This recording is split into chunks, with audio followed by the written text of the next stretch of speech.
వయస్సు 35 సంవత్సరాలు.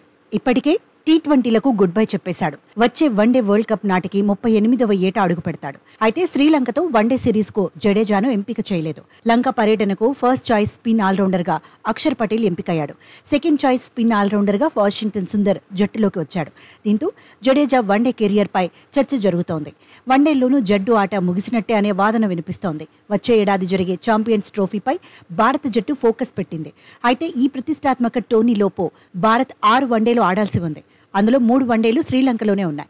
ఇలాంటి టైంలో జడ్డూకు చోటు దక్కలేదంటే వన్డే కెరియర్కు ఎండ్ కార్డ్ పడినట్టే అని చర్చ జరుగుతోంది. నిజానికి పర్ఫార్మెన్స్ పరంగా జడ్డు గ్రాఫ్ ఏమీ పడిపోలేదు. టీమిండియాకు బ్యాటింగ్, బౌలింగ్, ఫీల్డింగ్ లోనూ అడ్వాంటేజ్ అవుతూనే ఉన్నాడు. కానీ బీసీసీఐ మాత్రం ఫ్యూచర్ పై దృష్టి పెట్టింది. జడేజాకు ప్రత్యామ్నాయ ఆటగాళ్లను సిద్ధం చేయాలనుకుంటోంది. అందుకు తగినట్టే యువ ఆటగాళ్లకు అవకాశాలు ఇవ్వాలనుకుంటోందని బీసీసీఐ వర్గాలు చెబుతున్నాయి.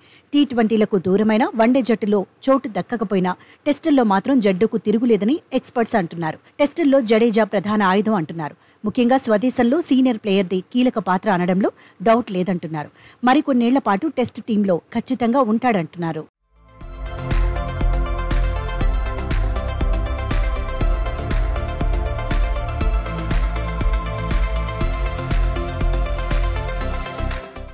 కెరియర్లో జడేజా ఇప్పటి వరకు 197 మ్యాచుల్లో బరిలో దిగాడు.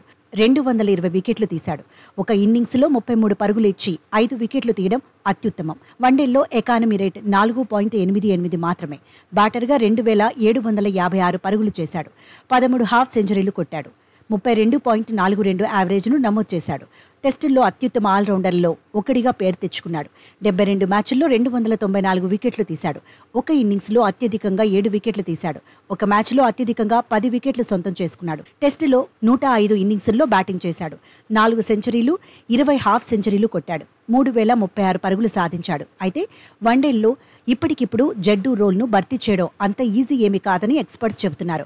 టీ20 వరల్డ్ కప్లో రాణించిన అక్షర్ పటేల్ జడ్డు ప్లేస్కు న్యాయం చేసే అవకాశాలు ఉన్నాయంటున్నారు. కాకపోతే ఛాంపియన్స్ ట్రోఫీ వరకు జడేజాకు కూడా అవకాశాలిస్తే బాగుండేదంటున్నారు. రోహిత్, కోహ్లీ మాదిరిగానే జడ్డు కూడా టీమిండియాకు సేవలందించాడని గుర్తు చేస్తున్నారు.